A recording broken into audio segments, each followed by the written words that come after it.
దేవునికి స్తోత్రములు. లైవ్లో యూట్యూబ్లో వీక్షిస్తున్న సహోదరి సహోదరులకు క్రీస్తునామములో వందనములు. మరి ప్రార్థన చేసుకుందాం. పరలోకమందున్న మా తండ్రి, నీ ప్రియకుమారుడు యేసుక్రీస్తునామములో కృతజ్ఞతాస్తుతులు స్తోత్రం చెల్లించుకుంటున్నాం నాయన.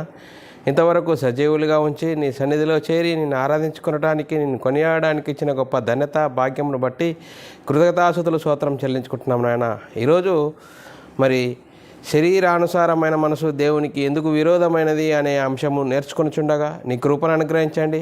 ఉన్నది ఉన్నట్లుగా చెప్పుటకును, నాకును, వింటున్న సహోదరులకు సహోదరులకు మరి వాక్యం అలా ఉన్నదా లేదా అని మమ్మల్ని మేము వాక్యంకు అప్పచెప్పుకొని వాక్యానుసారంగా మా ఆత్మీయ జీవితంని కట్టుకొని నీకు మహిమ తెచ్చేవారంగా, ఘనత తెచ్చేవారంగా ఉండే ధన్యత భాగ్యం మా అందరికీ నీ అనుగ్రహించమని ముందున్న సమయం కూడా నీ చేతులకు అప్పచెప్తూ యేసుక్రీస్తు నామములో ప్రార్థన అడిగి వేడుకుంటున్నాం తండ్రి, ఆమెన్. మరి సహోదరి సహోదరులందరూ ఎలా ఉన్నారు? క్షేమంగా ఉన్నారా? మరి దేవుని కృపలో వర్ధిల్లుచున్నారా?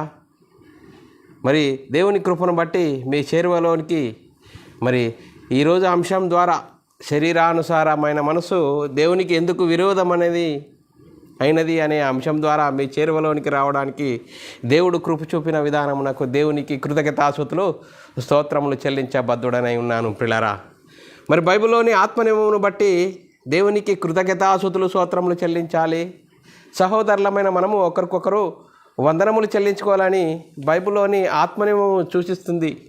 దానిని మనము అర్థం చేసుకుంటూ మన ఆత్మీయ జీవితంలో అన్వయింపజేసుకుంటూ ముందుకు సాగుదాం ప్రియులారా. సంఘముగాను సమాజంగాను కూడుకున్న మనము ఈరోజు చాలా అద్భుతమైన అంశం నేర్చుకుందాం ప్రియులారా.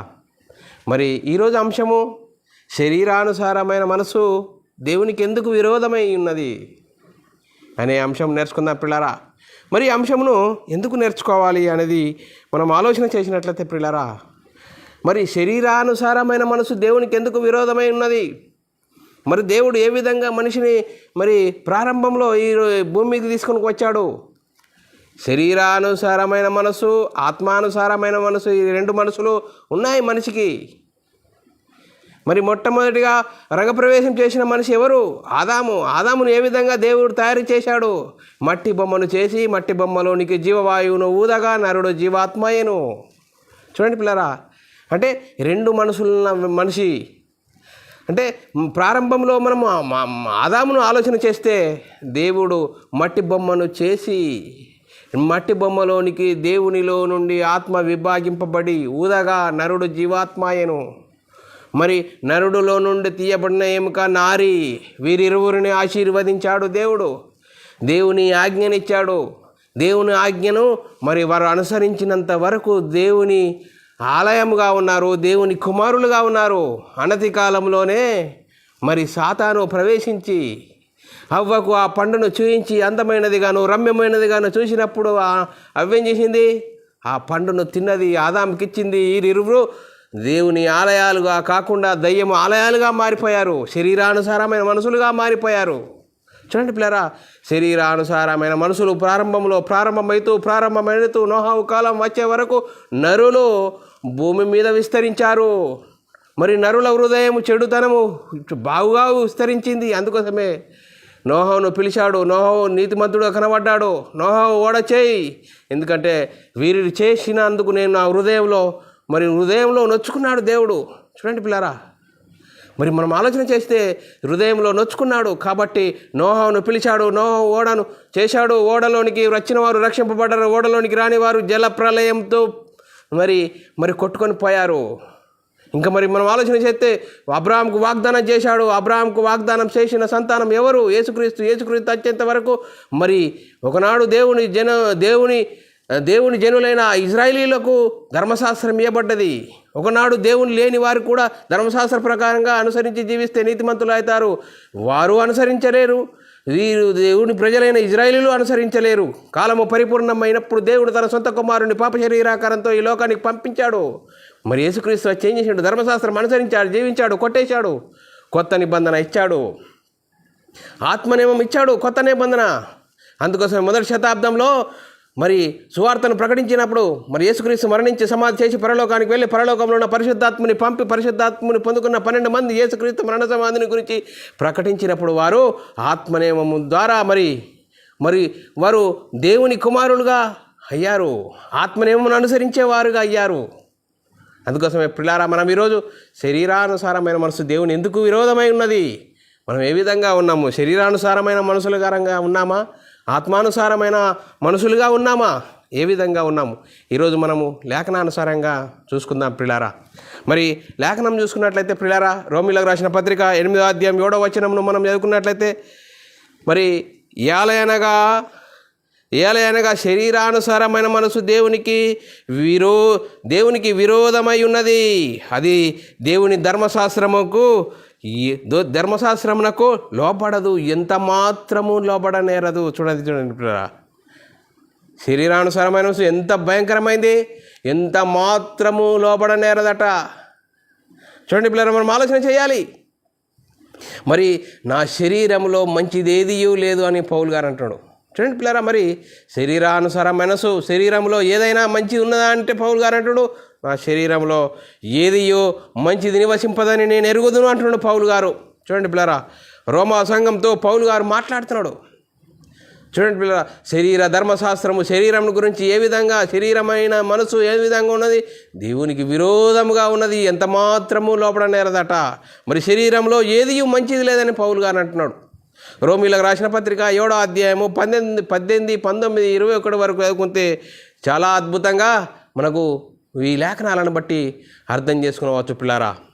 నా యందు అనగా, చూడండి పౌలు గారు చాలా స్పష్టంగా చెప్తున్నాడండి, నా యందు అనగా నా శరీరమందు మంచిది ఏదియో నివసింపదని నేను ఎరుగుదును, మేలైనది చేయవలనని కోరిక నాకు కలుగుచున్నది కానీ దానిని చేయుటకు నాకు కలుగుట లేదు. చూడండి పిల్లరా, మన మనసు ఒకటి చెప్తుంది, మన శరీరము ఒకటి చెప్తుంది. అందుకోసమే మేలైనది చేయవలనని కోరిక ఉన్నది కానీ దానిని నాకు చేయుటకు కలుగుట లేదు అంటున్నాడు. చూడండి పిల్లరా, నేను చేయగోరు మేలు చేయగోరని కీడే చేయుచున్నాను. చూడండి పిల్లరా, నేను చేయాలనుకుంటున్నాను నా మనసు, కానీ చేయగోరని కీడే చేయుచున్నాను అని పౌలు గారు చెప్తున్నాడు. నేను కోరని దానిని చేసిన ఎడలా దానిని చేయున్నది నా యందు నివసించు పాపమే కానీ ఇక నేను కాను. చూడండి పిల్లరా, ఎంత స్పష్టంగా పౌలు గారు చెప్తున్నాడు. నా యందు అనగా, చూడండి, నా యందునగా నివసించు పాపమే కానీ ఇంకా నేను కాదు అంటున్నాడు. చూడండి పిల్లరా, నేను కోరని దాన్ని చేసిన దానిని చేయున్నది నా యందు నివసించు పాపమే కానీ నేను కాదు. కాబట్టి మేలు చేయగోరు నాకు కీడు చేయుటకు కలుగుచున్నది. ఒక నియమము నాకు కనబడుచున్నది, నా శరీరంలో ఒక నియమం ఉన్నది అంటున్నాడు. ఏ నియమము? చూడండి పిల్లలు, మనం ఆలోచన చేయాలి. ప్రతి ఒక్కరిలో శరీరంలో ఒక నియమము అని ఉన్నది. మరి మనిషి ఈ 2 మనసులు కలిగిన వాడుగా ఉన్నాడు. చూడండి పిల్లలు, మనం ఆలోచన చేసినట్లయితే, మరి పరిశీలన చేసినట్లయితే పౌలు గారు ఇంకా చాలా స్పష్టంగా చెప్తున్నాడు. మరి వేరొక నియమము నా అవయవములలో ఉన్నట్టు నాకు కనబడుచున్నదని పౌలు గారు చెప్తున్నాడు. రోమీలకు రాసిన పత్రిక 7వ అధ్యాయం 22, 23 వచనాల్లో చాలా చక్కగా రాయబడ్డది. అంతరంగ పురుషుని బట్టి, చూడండి పిల్లలు, అంతరంగ పురుషుని బట్టి దేవుని ధర్మశాస్త్రమును అందు నేను ఆనందించుచున్నాను కానీ, చూడండి పిల్లరా, అంతరంగ పురుషుని బట్టి దేవుని ధర్మశాస్త్రమును నేను ఆనందించుచున్నాను కానీ వేరొక నియమము నా అవయవములలో ఉన్నట్టు నాకు కనబడుచున్నది. అది నా మనసు నందున్న ధర్మశాస్త్రంతో పోరాడుచున్నది. నా అవయవములలోనున్న పాపనేమము నన్ను చెరపట్టుకుని లోపరుచున్నది. చూడండి పిల్లరా, అంటే చూడండి పిల్లరా, శరీరంలో 2 మనసులు రోజు పోట్లాడుతూనే ఉంటున్నాయి, యుద్ధం జరుగుతూనే ఉన్నది ప్రతి ఒక్కరిలో. శరీరానుసారమైన మనసున్నది, ఆత్మానుసారమైన మనసున్నది. శరీరం ఒకటి చెప్తుంది, ఆత్మ ఒకటి చెప్తుంది. చూడండి, మేలైనది చెయ్యాలని నాకున్నది, నా మనసు చెప్తున్నది, కానీ నా శరీరం చేయట్లేదే. శరీరంలో ఈ పాప స్వభావం అనేది ఉన్నది అంటున్నాడు. చూడండి పిల్లరా, మరి శరీరానుసారమైన మనసు దేవునికి విరోధమై ఉన్నదట. చూడండి పిల్లరా, మరి మనం ఆలోచన చేయాలి. శరీరము ఆత్మకు, ఆత్మ శరీరంకు రోజు యుద్ధము జరుగుతుంది అంటున్నాడు పౌలు గారు. గలతీ రాసిన పత్రిక 5వ అధ్యాయం 17వ వచనంలో రాయబడిన లేఖనం చదువుకున్నట్లయితే చాలా అద్భుతంగా ఉన్నది పిల్లారా. మనం ఎప్పుడైనా ఈ విధంగా ఆలోచిస్తున్నామా? ప్రియులారా, మనం ఆలోచించాలి. లేఖనాలను బట్టి మనం ఆలోచన చేయాలి. మన జీవితాల్లో ఈ విధంగా తర్జన భర్జన జరుగుతున్నదా? ఏం చేస్తున్నాము అనేది మనల్ని మనము ఆలోచన చేయాలి. ఈరోజు పౌలు గారు రాసిన పత్రికలో మనతో వాక్యం మాట్లాడుతున్నది. ఏమని మాట్లాడుతున్నది చూడండి పిల్లరా. గలతీయుల రాసిన పత్రిక 5వ అధ్యాయం 17వ వచనంలో రాయబడిన లేఖనమును మనం చదువుకున్నట్లయితే, శరీరము ఆత్మకు, ఆత్మ శరీరమునకు విరోధంగా అపేక్షించును. ఇది ఒకదానికొకటి వ్యతిరేకంగా ఉన్నవి గనుక మీరేమి చేయనిచ్చిరో వాటిని చేయకుందురు. చూడండి పిల్లరా, మీ మనసు ఒకటి చెప్తుంది, మీ శరీరం ఒకటి చెప్తుంది. ఈ యుద్ధంలో మీరు ఎక్కువ శరీరాన్ని గెలిపిస్తున్నారు అంటున్నాడు. చూడండి పిల్లరా, మనము మన జీవితాలలో మరి శరీరమైన మనసున్నది, ఆత్మానుసారమైన మనసున్నది. ఈ రెండు మనసులు రోజు యుద్ధం జరుగుతున్నది. ఈ యుద్ధంలో మనము దేనిని గెలిపిస్తున్నాము? మనము దేనిని గెలిపిస్తున్నాము? శరీరము గెలుస్తున్నది. అందుకోసం శరీరానుసారులు శరీరం మీద మనసుంచుదురు. చూడండి పిల్లరా, శరీరానుసారులు శరీరం మీద మనసుంచుదురు. అందుకోసమే పౌలు మరి యాకోబు రాసిన పత్రికలో ఉన్నది, మీ శరీర అవయవాల నుండి భోగెచ్చలు కలుగుతున్నాయి. మీ శరీర అవయవాలను బట్టి యుద్ధంలో పోరాటం జరుగుతున్నాయి. లోకంలో యుద్ధాలు పోరాటం దేనికి జరుగుతున్నాయి? మీ శరీరములో నుండి కలుగు భోగెచ్చల నుండియే కదా. చూడండి పిల్లరా, శరీరం ఎంత భయంకరమైన పరిస్థితి ఉన్నది. కూటి కోసము కోటి విద్యల్లో కొట్లాడుతున్నాము. ఉదయం లేచి నుంచి రాత్రి పడుకునేంత వరకు దేని గురించి ఆలోచన చేస్తున్నాం. మనం మనసు పెట్టి ఆలోచన చేసినట్లయితే పిల్లరా, ఈరోజు ప్రతి ఒక్కరము ఏం చేస్తున్నాము? ఉదయం లేచి నుంచి పడుకునేంత వరకు శరీరం గురించి ఆలోచిస్తున్నాం. పడుకునేంత వరకు శరీరం గురించి ఆలోచన చేస్తున్నాం. అందుకోసమే శరీరానుసారమైన మనసు దేవునికి విరోధంగా ఉన్నది. అందుకోసమే మనం ఆలోచన చేయాలి, ఏ విధంగా మనం ఆలోచన చేస్తున్నాం. రోమిలకు రాసిన పత్రిక పిల్లరా, రోమిలకు రాసిన పత్రిక 8వ అధ్యాయం 5-6 వచనాలు చాలా చక్కగా రాయబడ్డది. శరీరానుసారులు శరీరం మీద మనసునుంతురు. మనం శరీరానుసారమైన మనసు ఉన్నదా? ఏం చేద్దాం, ఏం తిందాము, ఏం తాగుదాము, ఇదే శరీరం గురించి ఆలోచన చేద్దాం. అందుకోసమే చాలా చక్కగా రాయబడ్డది రోమిలకు రాసిన పత్రిక. పౌలు గారు చాలా స్పష్టంగా శరీరము ఆత్మ ఈ రెండు మనసుల కలయికను బట్టి ఏం చేస్తున్నాం మనము. అందుకోసమే మన ఆలోచన చేయాలి. లేఖనాలను బట్టి మనం చదువుకున్నట్లయితే, శరీరానుసారులు శరీరం మీద మనసుంతురు, ఆత్మానుసారులు ఆత్మ మీద మనసుంతురు. శరీరానుసారమైన మనసు మరణము, ఆత్మానుసారమైన మనసు జీవము సమాధానమై ఉన్నది. మరి శరీరానుసారమైన మనసు మరణం అంటున్నాడు. ప్రతి శరీరంలో ఉన్న ప్రతి ఒక్కరు శరీర మరణం తప్పదు. కానీ ఇంకొక మరణం అనేది ఉన్నది, ఆత్మ మరణము.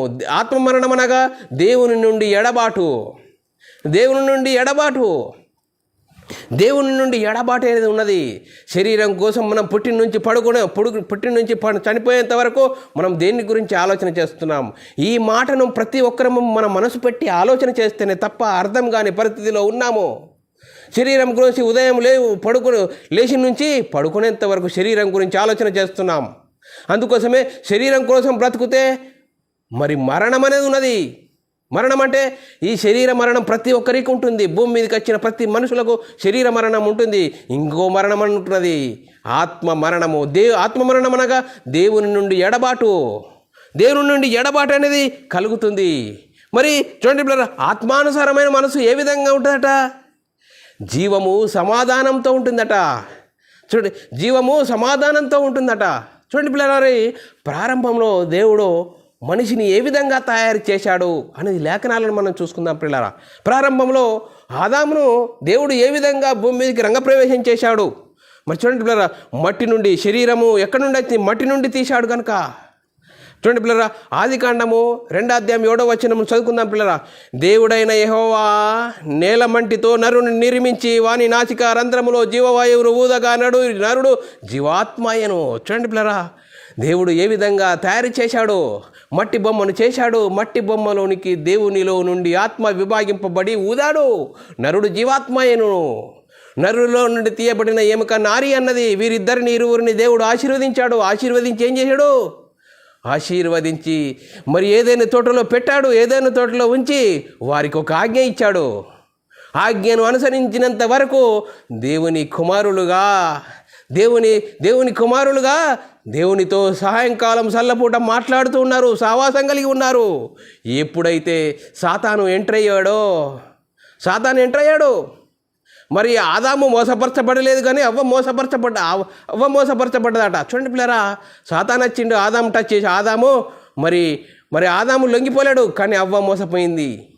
అందుకోసమే చూడండి పిల్లరా, మరి ఎలా మోసపోయింది మనం ఆలోచన చేద్దాం. ఆదికాండము 3వ అధ్యాయం 1 నుంచి 6 వచనంలో మనం చదువుకున్నట్లయితే, మరి సాతాను వచ్చి ఆదామవ్వలకు ఏం చూయించాడు? దేనిని గురించి చూయించాడు? ఆత్మను గురించి చెప్పాడా? ఆత్మను గురించి చెప్పడానికి వాడు ఆది నుండి నరాంతకుడు, వాడు సత్యమునందు నిలిచిన వాడు కాడు, వాడు అబద్ధికుడు, వాడి దగ్గర సత్యం లేదు, వాడు చెడగొట్టే పతానికి యోడుల్లాతనట. చూడండి పిల్లరా, వాడు చెడగొట్టే పని ఈ పని ఎవరు కొంతమంది చెడగొట్టే పనులు ఏం చేస్తారు, వాళ్ళకు అదే ఆలోచన ఉంటుంది. అందుకోసమే సాతాను వాడు జనకుడు, ఆది నుండి వాడు నరాంతకుడై ఉన్నాడు. అందుకోసమే వాడు ఏం చేయించాడు? ఆదమ్మలకు అవ్వకేం చేశాడు? శరీరం గురించి జీవించాడు.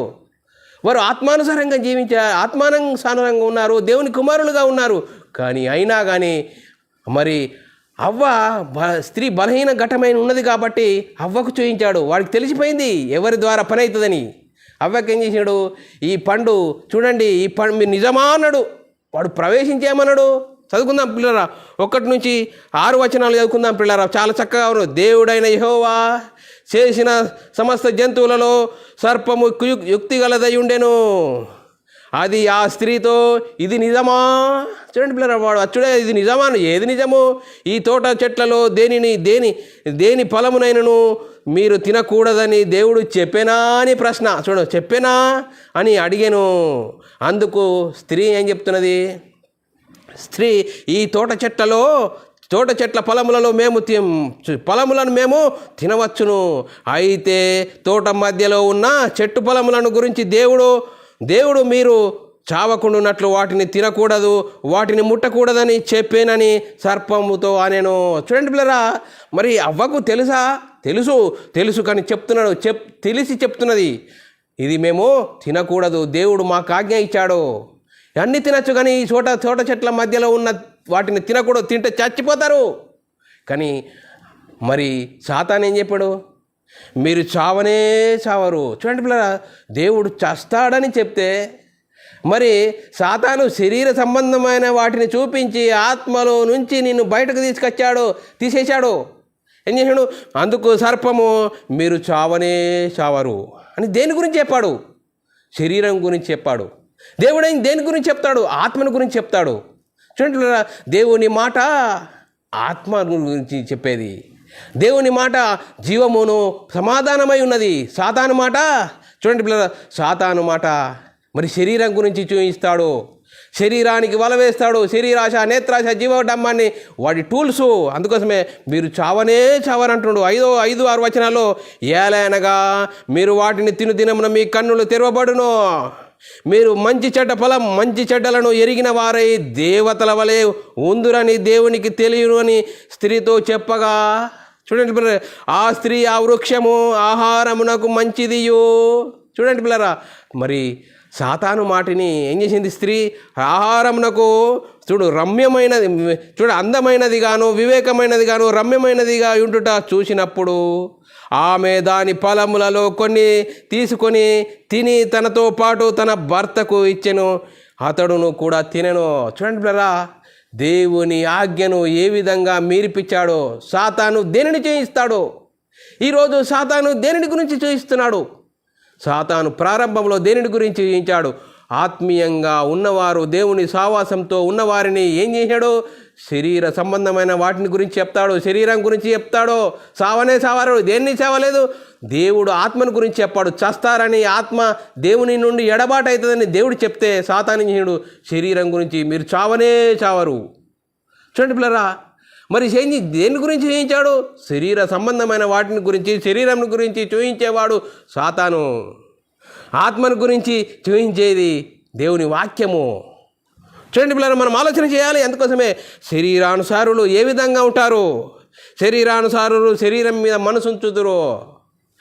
రోమీయులకు రాసిన పత్రిక 8వ అధ్యాయం 5వ వచనంలో రాయబడిన లేఖనం మీద, శరీరానుసారులు శరీరం మీద మనసు ఉంచుదురు, ఆత్మానుసారులు ఆత్మ మీద మనసు ఉంచుదురు.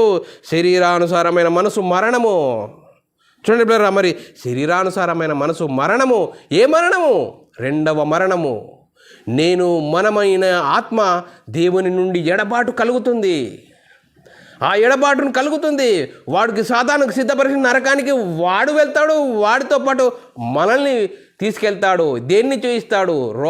లోక సంబంధమైన వాటిని గురించి చూయిస్తాడు. అందుకోసమే ఈ శరీరం ఎక్కడి నుండి తీయబడ్డది? ప్రకృతిలో నుండి తీయబడ్డది, మట్టిలో నుండి తీయబడ్డది. అందుకోసమే మనుషులు రెండు మనసులు కలిగిన వారు ఉన్నారు.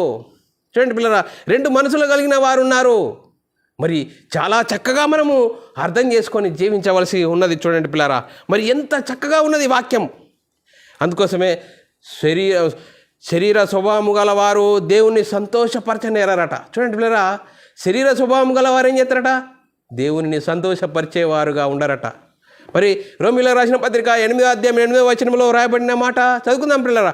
కాగా శరీర స్వభావము గలవారు దేవుని సంతోషపరచనేరరు. చూడండి పిల్లరా, శరీర స్వభావం గలవారు దేవుణ్ణి సంతోషపరచనేరట. మరి శరీర స్వభావంగా ఉన్నవారు ప్రారంభంలో ఏ విధంగా మరి జనాలు ఏ విధంగా ఉన్నారు మనం ఆలోచన చేసినట్లయితే, ఆదికాండము 6వ అధ్యాయం 6వ వచనంలో రాయబడిన మనము లేఖనం చదువుకుందాం పిల్లరా. తాను భూమి మీద నరులను చేసినందుకు యెహోవా సంతాపము నొంది తన హృదయంలో నొచ్చుకున్నాడు. ప్రారంభంలో చూడండి పిల్లరా, మరి జనాలు విస్తరిస్తున్నారు, కానీ దేవుని మాట వినటం లేదు. దేవుని ఆజ్ఞను ఎవరు అనుసరించి జీవించట్లేదు, శరీరానుసారంగా ఉన్నారు. అందుకోసమే మరి నోహాను పిలిచాడు. నోహావో అన్నాడు. నోహావు ఒక్కడే నీతిమంతుడుగా దేవుడికి కనబడుతున్నాడు. నోహావు యెహోవా దృష్టికి కృప పొందినవాడాయను. అందుకోసమే ఆదికాండము 6వ అధ్యాయం 8-9 వచనాలు చాలా చక్కగా రాయబడ్డది. అయితే నోహావు యెహోవా దృష్టి యందు కృప పొందినవాడాయను. నోహావు వంశావళి ఇదే. నోహావు నీతిమంతుడు, తన తరములలో నిందారహితుడై ఉండెను. నోహావు దేవునితో, చూడండి పిల్లరా, దేవుణ్ణి పిలిచాడు. దేవుని పిలిచి ఏం చేశాడు? నువ్వు ఓడను సిద్ధం చేయి, ఓడలోనికి పిలువు, ఓడలోనికి వచ్చిన వారు రక్షింపబడతారు, ఓడలోనికి రాని వారు జల ప్రళయంలో కొట్టుకొని పోతారు. చూడండి పిల్లరా, విస్తరిస్తున్నది భూమి మీద, మనుషులందరూ విస్తరిస్తున్నారు, కానీ దేవుని చిత్తాన్ని నెరవేర్చడం లేదు. అందుకోసమే మనుషులందరూ శరీరానుసారంగానే జీవిస్తున్నారు. అందుకోసమే ఏ విధంగా దేవుని ప్రణాళిక జ్ఞాపకం చేసుకుంటే, దేవుడు ఏం చేసిండు? అబ్రాహాంకు వాగ్దానం చేశాడు. దేవుని ప్రణాళికను జ్ఞాపకం చేసుకుంటే పిల్లరా, దేవుని ప్రణాళిక ఏమై ఉన్నది? జగత్తి పునాది వేయబడక మునుపే దేవుడు ఒక సంకల్పం కలిగి ఉన్నాడు. ఏ సంకల్పం ఉన్నాడు? చూడండి పిల్లరా, ఎట్లనగా తన ప్రియుని యందు తాను ఉచితముగా తనకు అనుగ్రహించిన తన కృపామయముకు కీర్తి కలిగి ఉన్నట్లు. ఎఫెసీయులకు రాసిన పత్రిక 1వ అధ్యాయం 4-6 వచనాల్లో చాలా చక్కగా రాబడ్డది. తాను చిత్త ప్రకారంగా తన దయా సంకల్పం చొప్పున యేసుక్రీస్తు ద్వారా తన కుమారులుగా స్వీకరించుటకు మనల్ని ముందుగా తన కోసం నిర్ణయించుకొని, మనం తన ఎదుట పరిశుద్ధులమును నిర్దోషులమై ఉండాలని జగత్తి పునాది వేయబడక మునుపే, చూడండి, ప్రేమ చేత క్రీస్తులో మనల్ని ఏర్పరచుకున్నాడు. దేవుని ప్రణాళికను జ్ఞాపకం చేసుకుని జగత్తి పునాది వేయబడకు మనల్ని క్రీస్తులో ఏర్పరచుకున్నాడు. అందుకోసమే దేవుడు ఏం చేశాడు? అబ్రాహాముకు వాగ్దానం చేశాడు. మనుషులంతా విస్తరిస్తున్నారు, కానీ దేవుని చిత్తాన్ని నెరవేర్చట్లేదే. అందుకోసమే దేవుడు అబ్రాహాముకు వాగ్దానం చేశాడు. చూడండి పిల్లరా, ఏమని వాగ్దానం చేశాడు? ఆదికాండము 12వ అధ్యాయం 1, 2, 3 వచనాల్లో చాలా చక్కగా రాయబడ్డది. నిన్ను ఆశీర్వదించు వారిని ఆశీర్వదించేదను, నిన్ను దూషించే వారిని దూషించేదను, చూడండి, దూషించేదను, శపించే వారిని శపించేదను. భూమి యొక్క సమస్త వంశములు నీ యందు ఆశీర్వదింపబడుదును అబ్రాహాంతో అనగా. అబ్రాహాం సంతానం ఎవరు? యేసుక్రీస్తు. యేసుక్రీస్తు వచ్చేంత వరకు ధర్మశాస్త్రం, ఒకనాడు దేవుని జనాంగమైన ఇజ్రాయేళ్లకు ధర్మశాస్త్రం ఇవ్వబడ్డది. ఒకనాడు దేవుని లేని వారు కూడా ధర్మశాస్త్ర ప్రకారంగా జీవిస్తే నీతిమంతులైతారు. ధర్మశాస్త్ర ప్రకారంగా ఎవరు జీవించలేదు. అందరూ దేవుని చిత్తాన్ని నెరవేర్చకుండా అందరూ పాపం చేసి దేవుడు అనుగ్రహించి మహిమను పొందలేకపోతున్నారు. అందుకోసమే చూడండి బ్రదరా, ఎవరు దేవుని చిత్తాన్ని నెరవేర్చట్లేదు. అందుకోసమే దేవుడు తన సొంత కుమారుని పాప శరీరాకారంతో ఈ లోకానికి పంపించాడు. చూడండి బ్రదరా, రోమీయులకు రాసిన పత్రిక 3వ అధ్యాయం 23 వచనంలో రాయబడిన లేఖనం చదువుకుందాం. ఏ భేదము లేదు, అందరూ పాపం చేసి దేవుడు అనుగ్రహించి మహిమను పొందలేకపోతున్నారు. ఏ భేదము లేదు, భూమి మీద విస్తరిస్తున్నారు, కానీ దేవుని చిత్తాన్ని నెరవేర్చట్లేదు. అందరూ పాపం చేసినందున, ఆదాము చేసిన పాపం వీళ్ళందరికీ రాదు, లేఖనం చాలా చక్కగా చెప్తున్నది, అందరూ పాపం చేసినందున. మరి చూడండి పిల్లరా, దేవుని మహిమను పొందలేకపోతున్నారు. అందుకోసమే మరి చూడండి పిల్లరా, ధర్మశాస్త్రం ఇచ్చాడు, ధర్మశాస్త్రం ఎవరు అనుసరించట్లేదు. అందుకోసమే అందరు పాపం చేసినందు దేవుడు అనుగ్రహించి మహిమను పొందలేకపోతున్నారు. అందుకనే కాలము పరిపూర్ణమైనప్పుడు దేవుడు తన కుమారుని పంపాడు. చూడండి పిల్లరా, ఏ కాలము? అబ్రాహాముకు వాగ్దానం చేసిన కాలము. ఆ కాలము పరిపూర్ణమైనప్పుడు దేవుడు తన సొంత కుమారుని ఈ లోకానికి పంపించాడు. చూడండి పిల్లరా, ఈ లోకానికి పంపించాడు. మరి యేసుక్రీస్తు వచ్చి ఈ లోకానికి ఏం చేశాడు? ధర్మశాస్త్రము అందరినీ పాపంలో బంధించింది. పాపంలో బంధించిన వారిని విడిపించడానికి ధర్మశాస్త్రం అనుసరించి జీవించి కొట్టివేశాడు. చూడండి పిల్లరా, యేసుక్రీస్తు చేయించాడు, ధర్మశాస్త్రంకు లోబడిన వారిని ధర్మశాస్త్ర ప్రకారంగా జీవించాడు, ధర్మశాస్త్రం అనుసరించి కొట్టివేశాడు. కొట్టివేసి కొత్త నిబంధన ఇచ్చాడు. ఆ కొత్త నిబంధన చూడండి పిల్లరా, రోమీయులకు రాసిన పత్రిక 8:4 రాయబడిన లేఖనం చదువుకుందాం పిల్లరా. దేవుడు తన సొంత కుమారుని పంపి పాప శరీరాకారంతో పంపి ఆయన శరీరమందు పాపమునకు శిక్ష విధించెను. చూడండి పిల్లరా, యేసుక్రీస్తు మరి ఈ లోకానికి వచ్చేసిండు, ధర్మశాస్త్రం అనుసరించి జీవించి కొట్టివేశాడు, సిలువలో మరణించాడు.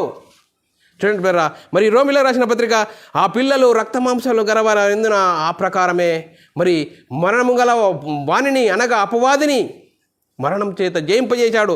రోమీయులకు రాసిన పత్రిక ఎబ్రీయులకు రాసిన పత్రిక ఎబ్రీయులకు రాసిన పత్రిక 2:14 రాయబడిన లేఖనం చదువుకున్నాను పిల్లరా.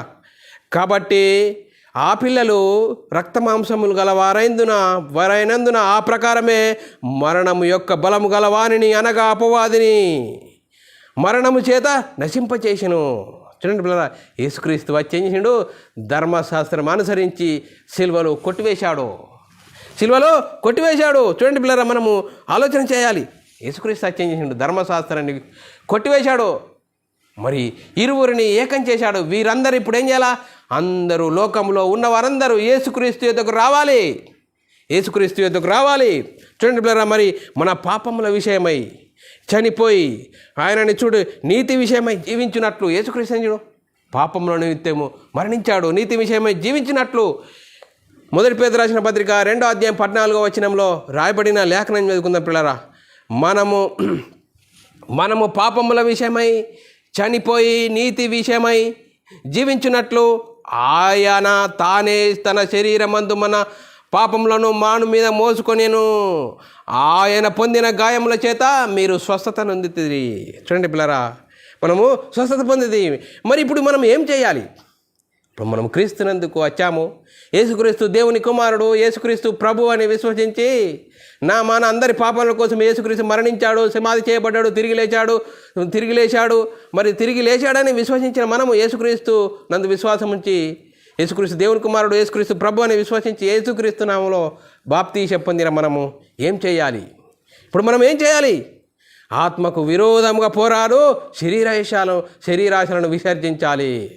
చూడండి పిల్లరా, మరి 1 పేతురు రాసిన పత్రిక 2:11 రాయబడిన లేఖనం చదువుకుందాం.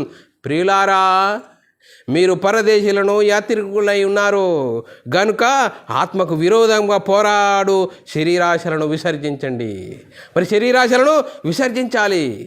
మరి చూడండి, శరీరానుసారంగా ప్రవర్తించుటకు మనము శరీరమునకు రుణస్థులం కాము. ఇప్పుడు ఏం మనము శరీరానికి రుణస్థులం కాము. రోమీయులకు రాసిన పత్రిక 8:12 రాయబడ్డది.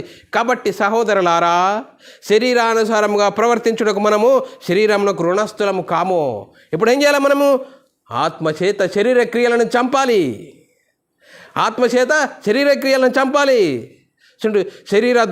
శరీరము దురాశకు లోబడినట్లు చావునకు లోనైన మీ శరీరంలో పాపమును ఏలనీయకుడి.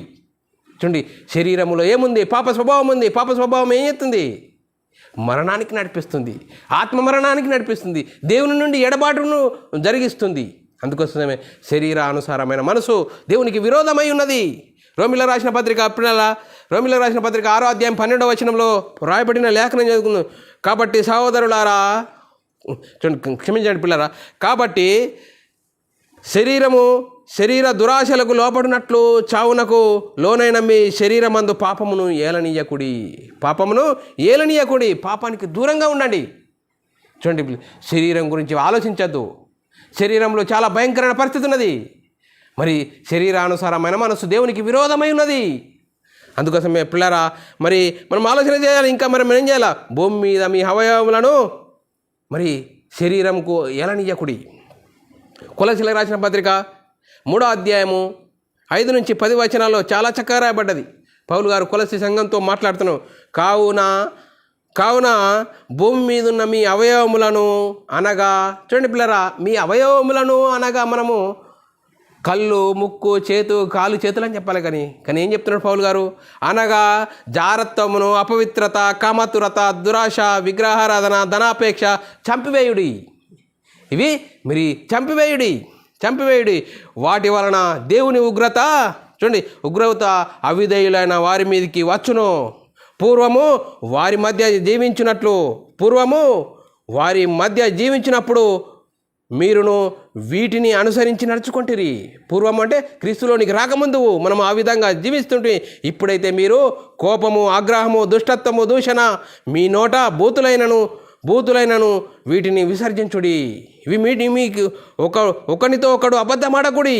ఏలయనగా మీ ప్రాచీన స్వభావము దాని క్రియలతో కూడా మీరు పరిత్యజించి జ్ఞానము కలుగు నిమిత్తము దానిని సృష్టించిన వాని పోలిక చొప్పున నూతన పరచబడినట్లు నవీన స్వభావమును ధరించుకొని ఉన్నారు. చూడండి పిల్లరా, నవీన స్వభావమును ధరించుకొని ఉన్నాం. మనం ఇప్పుడు క్రీస్తులోనికి వచ్చిన మనము ఆత్మానుసారంగా జీవించాలి. ఆత్మానుసారంగా జీవిస్తే మరి జీవము సమాధానమై ఉన్నది. అందుకోసమే మనం ఆలోచన చేయాలి. పిల్లరా, క్రీస్తు యేసు సంబంధులు శరీరము దాని ఇచ్చలను, దురాశలను సిలువేసి ఉన్నారు. పౌలు గారు చెప్తున్నాడు.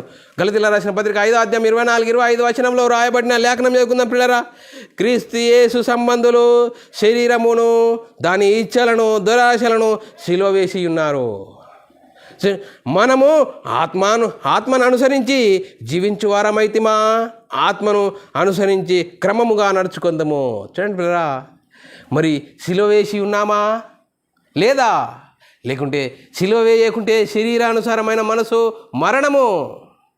చూడండి, క్రీస్తు యేసు సంబంధులు శరీరము దాని ఇచ్చలను, దురాశలను సిలువ వేసి ఉన్నారు. అందుకోసమే మనం ఆత్మానుసారంగా జీవించాలి. అందుకోసమే ఆత్మానుసారంగా ఏ విధంగా జీవించాలి? చూడండి పిల్లలు, ఏ విధంగా జీవించాలి? గలతీయులకు రాసిన పత్రిక 5వ అధ్యాయము 16, 17, 18 వచనాల్లో చాలా చక్కగా రాయబడ్డది. నేను చెప్పున్నదేమనగా ఆత్మానుసారంగా నడుచుకునండి, అప్పుడు మీరు శరీరేచ్ఛలను నెరవేర్చరు. మరి శరీరము ఆత్మకు, ఆత్మ శరీరంకు విరోధంగా అపేక్షించును. ఇవి ఒకదానికొకటి వ్యతిరేకంగా ఉన్నవి కనుక మీరేవి చేయని చేయించురో వాటిని చేయకుందురు. చూడండి పిల్లరా, శరీరానుసారమైనది భయంకరమైనది. అందుకోసమే శరీరానుసారంగా జీవించద్దు, ఆత్మానుసారంగా జీవించాలి. ఆత్మానుసారంగా జీవిస్తే ఆత్మఫలములు ఏమిటి అంటే చెప్తున్నాడు. గలతీయులకు రాసిన పత్రిక 5వ అధ్యాయం 22-25 వచనాల్లో చాలా చక్కగా రాయబడ్డది. మరి 22-23 వచనాలు చదువుకుందాం పిల్లరా. ఆత్మఫలం ఏదనగా, ఆత్మఫలాలు ఆత్మానుసారంగా జీవిస్తే ఏ విధంగా ఫలిస్తాము? చూడండి ప్రేమ, సంతోషము, సమాధానము, దీర్ఘశాంతము, దయాలత్వము, మంచితనము, విశ్వాసము, సాత్వికము, ఆశానిగ్రహము. ఇట్టి వాటికి విరోధమైన నేమేమీ లేదు. చూడండి పిల్లరా, ఆత్మానుసారంగా జీవిస్తే మరి శరీరానుసారంగా మనం మరణించాము. ఆత్మానుసారంగా జీవించాలి. ప్రేమ, సంతోషము, సమాధానం ఇవన్నిట్లో మనలో ఫలించాలి. ఈ విధంగా ఫలిస్తున్నామా? ఏ విధంగా ఉన్నాము అన్నది లేఖనాలను బట్టి మనల్ని మనమే ఆలోచన చేయాలి పిల్లరా. ఆత్మానుసారులు ఏ విధంగా ఆత్మానుసారంగా జీవిస్తారు? శరీరానుసారులు శరీరమే మనసు ఉంచుదురు. చూడండి పిల్లరా, మరి మనం ఆలోచన చేయాలి. శరీరానుసారులు శరీరం మీద మనసు ఉంచుదురు. ఇంకా నేను క్రీస్తులోనికి వచ్చి నేను యేసుక్రీస్తుని నమ్ముకున్నానండి అని అంటూ ఇంకా శరీర సంబంధమైన క్రియలు చేస్తున్నావా? మరి మనమై ఉన్న ఆత్మ దేవుని నుండి ఎడబాటు జరిగిపోతుంది. అందుకోసమే శరీరానికి ఆశలు చూపించేవాడు ఎవడో? శరీరానికి ఆశలు ఏ విధంగా చూపించాడు? ఆదమ్మవలకు ఏం చేయించాడు? ఆత్మను గురించి చెప్పాడా? ఆత్మను గురించి చెప్పలేదే, శరీరం గురించి చూపించాడు. పండును చూపించాడు. ఆ పండును చూపిస్తే ఈ పండు తినద్దన్నాడు. అవ్వ చెప్తున్నది, ఈ పండు తింటే చచ్చిపోతారని చెప్పాడు దేవుడు మాకు. కానీ సాతాను ఏం చేసాడు? మీరు చావనే చావరు. చూడండి పిల్లరా, దేవుని మాటకు విరోధంగా సాతాను ప్రారంభంలో మరి వాడు చూయించింది శరీరానికి చూపిస్తాడు. ఇప్పటికి కూడా మనం క్రీస్తులో ఉన్నామని అనుకొని మనం భ్రమలో మనం జీవిస్తే మరి శరీరం కోసము ఉదయం లేచి నుంచి పడుకునేంత వరకు శరీరం గురించి నువ్వు కష్టపడుతున్నావా? శరీరానుసారమైన మనసు మరణము. ఏ మరణము? రెండవ మరణము. నేను మనమై ఉన్న ఆత్మ మరి దేవుని నుండి ఎడబాటైపోతుంది. దేవుని నుండి ఎడబాటైతే ఎక్కడికి వెళ్ళిపోతావు? సాతానుకు సిద్ధపరిచిన నరకానికి జారిపోతావు అని లేఖనం చెప్తుంది పిల్లారా. మరి ఆత్మానుసారంగా జీవించాలి. మనం ఏ విధంగా ఉన్నాం? నేను క్రీస్తుని నమ్ముకున్నాను, నేను క్రైస్తవుని అని మనం అనుకునడం కాదు. మన క్రియలు ఏ విధంగా ఉన్నాయి? అందుకోసమే శరీరానుసారమైన మనస్సు దేవునికి ఎందుకు విరోధంగా జీవిస్తున్నావు? శరీరానుసారమైన మనసుతో జీవిస్తే మరణం అనేది ఉన్నది, ఆత్మమరణము. ఈ ఆత్మమరణం దేని నుంచి? దేవుని నుండి ఎడబాటు జరుగుతుంది. ఎడబాటు జరిగితే ఎక్కడికి వెళ్ళిపోతావు? సాతానుకు సిద్ధపరిచిన నరకానికి జారిపోతావు. జాగ్రత్త అని లేఖనం చెప్తుంది ప్రియులారా, లేఖనం చెప్తుంది. మరి లేఖనాల ప్రకారంగా లేఖనాలకు లోబడదాం. మరి శరీరానుసారమైన మనసు మరి దేవునికి విరోధమై ఉన్నది. చూడండి పిల్లరా, శరీరానుసారంగా మనం జీవించద్దు. మనం క్రీస్తులోనికి వచ్చిన మనము ఆత్మానుసారంగా జీవించాలి. ఆత్మఫలాలు ఫలించే విధంగా శాంతి, సమాధానము ఇవన్నీ మన లోపల ఫలించాలి. మన ఫలాలు ఏ విధంగా ఉన్నాయి? మనల్ని మనమే ఆలోచన చేసుకోవాలి. ఎవరో అంటున్నారు, నేను చెప్తున్నది లేఖనం అలా ఉన్నదా లేదా? లేఖనం చూయించాలి. అయ్యో, మరి ఈ లేఖనం ఈ విధంగా ఉన్నప్పుడు లేఖనం ప్రకారంగా నేను అనుసరించి జీవించాలే. చూడండి, రేపేమి సంభవిస్తూ నీకు తెలియదు, నాకు తెలియదు. ఇంతలో కనపడి అంతలో మాయమైపోయే ఆవిరిలాంటి జీవితాలు ఉన్నాయి. చూడండి పిల్లరా, రేపేం జరుగుతుందో నీకు తెలియదని బైబిల్ చెప్తున్నది. ఏ విధంగా జీవిస్తున్నాం? క్రీస్తులో ఉన్నామని భ్రమలో జీవిస్తున్నామా? సాతాను సిద్ధపరిచిన నరకానికి జారిపోతామని లేఖనం చెప్తుంది. మరి లేఖనం చదువుకుందాం పిల్లరా. మరి రోమీలకు రాసిన పత్రిక 8వ అధ్యాయము 5-6 వచనాలు చదువుకుందాం. శరీరానుసారులు శరీరం మీద మనసుంచుదురు, ఆత్మానుసారులు ఆత్మ మీద మనసుంచుదురు. శరీరానుసారమైన మనసు మరణము, ఆత్మానుసారమైన మనసు జీవము, సమాధానమై ఉన్నది. పిల్లల రెండు మన ముంగట్నే ఉన్నాయి. అందుకోసమే ప్రారంభంలో మనం ఆలోచన చేస్తే ఆదామవ్వలకు దేవుడు మరి ఏం చెప్పాడు? మరి మీరు దేవుని మాటను అనుసరించి జీవించాలి. మరి అన్ని ఫలములు తినవచ్చు, కానీ తోట మధ్యలో ఉన్న ఫలం తినకూడదు, తింటే చచ్చిపోతారని చెప్పాడు. దేని గురించి? ఆత్మను గురించి దేవుడు చెప్పాడు. మరి సాతాను ఏం చేసిండు? శరీరం గురించి చూపించాడు. వాడు శరీరానికి ఆశలు కల్పించేవాడు. శరీరాశ, నేత్రాశ, జీవడంబము వీడి నుంచే వచ్చాయి, తండ్రి నుండి పుట్టినవి కావు. అందుకోసమే మనము సాతాను చూడండి పిల్లల, ప్రారంభంలో మనం ఆలోచన చేయాలి. ఆదాము వరకు వాడు సాతాను ఏం చేయించాడు? శరీరం గురించి చేయించాడు. మీరు చావరని దేని గురించి చెప్పాడు? శరీరం గురించి చెప్పాడు. వారు శరీరం ప్రకారంగా చనిపోలేరు. మరి దేవుడు దేని గురించి చెప్తాడు?